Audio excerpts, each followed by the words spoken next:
couples therapist and an absolute romance fiend. I'm talking about everything from The Notebook to Twilight to a show some of you may remember called The Flavor of Love. It's a reality competition show where the prize was the love of Flava Flav. I think about relationships a lot, and something that comes up a lot in my work is this belief that relationships are hard. And we believe that due to one primary reason. Our metric of success is based on what we've seen everyone else do.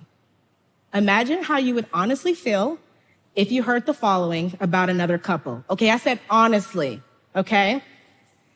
I heard they don't even sleep in the same bed anymore. They claim they never want to get married. I don't think they ever plan to live together. Would you think to yourself, it sounds like they have some serious issues? If we're honest, a lot of us would. And it's not because we're not open-minded, but we've been taught that these are warning signs for a relationship in trouble. And while they can be for a lot of people, that is not always the case. Relationship experts have found that one of the primary obstacles that couples face are their own expectations. When we compare ourselves to societal norms, we can develop a sense of resentment toward our partner, as well as a sense of shame for how we ourselves are coming up short. Now, before we really get into this, I have to say that some of us have to reckon with the fact that we may be with the wrong person. And that will be clear if your deepest desire is that your partner change fundamental aspects of who they are. You really want them to be a different person.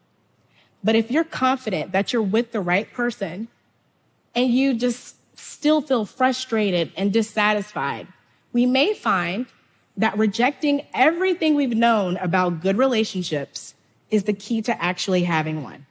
I work with couples every day and I help them through relational crises. I remember I was working with an engaged couple for about a year, and when they first came to me, they said, we're 95% good.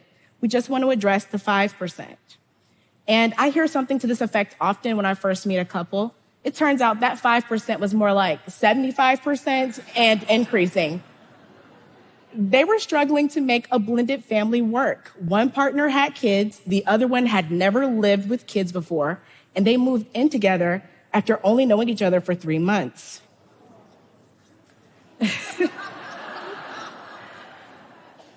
One time I went on vacation, and by the time I got back, they'd called off their wedding. But why? Their love was honestly, it was evident, and they were not cruel to each other. Their issue was figuring out how to continue building their romantic relationship while also figuring out how to raise teenagers who, to be honest, already had 2 very involved parents. They weren't really in need of a third. After a particularly big blow up over chores and responsibilities, I finally asked a dangerous question. I said, do you think that living together has hurt or helped your relationship more? We took a few weeks to explore that question, and they decided to test it out. They got a short-term lease on an apartment nearby for the partner who didn't have kids. And we were really strategic. We made a contract. Let's talk about dates. Let's talk about expectations while you guys are living separately.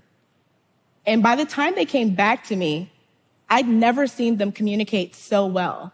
They said that they were looking forward to every weekend that they got to spend together. It felt like a vacation because they would spend the entire week planning their time together and savoring every moment they had together.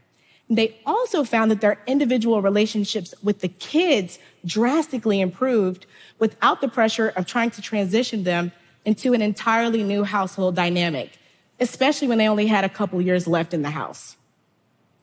So at this point, some of you may be asking yourselves, what kind of couples therapist recommends that couples live apart?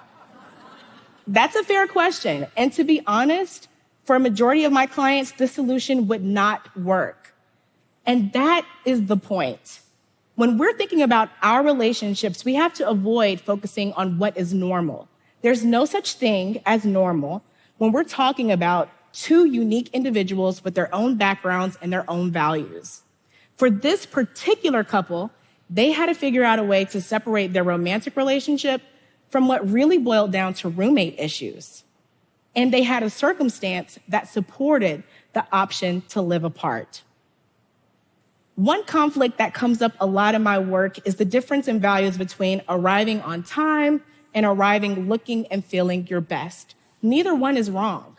But I had a great model for this with my parents. When I was growing up, we drove absolutely everywhere separately. Everywhere. You know, if you're going to be a little bit late, you arrive with my mom, and if you're arriving on time, you go with my dad. They had 2 minivans for only 2 kids, okay? We didn't go anywhere together. And one time when I was about 12 years old, one of my closest friends finally worked up the courage to ask me about it. And I could tell she was so nervous, like I was about to reveal to her that my parents were secretly separated and she just figured it out. You know, now that I think about it, I bet her mom put her up to this. What's interesting is that her parents did go on to get divorced, and my parents stayed together for 23 years before my mom passed away. Now, do I think that's due to them commuting separately? Of course not. But I think it shows us 2 things. First, it shows us that any deviation from the norm can be met with curiosity and even judgment.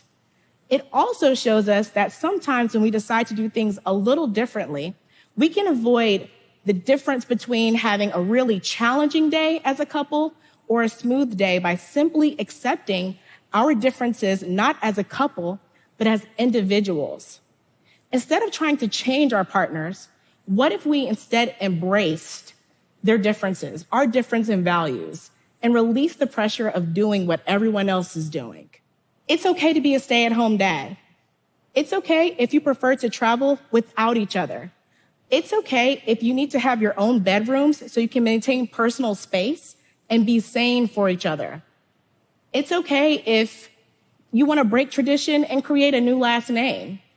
It's okay if you want to share your love on social media, but it's also okay if you want to protect it from public opinion. It's okay if you're in a season of life where you both just cannot prioritize sex. It's okay if people are confused about your relationship. It was never theirs to understand in the first place.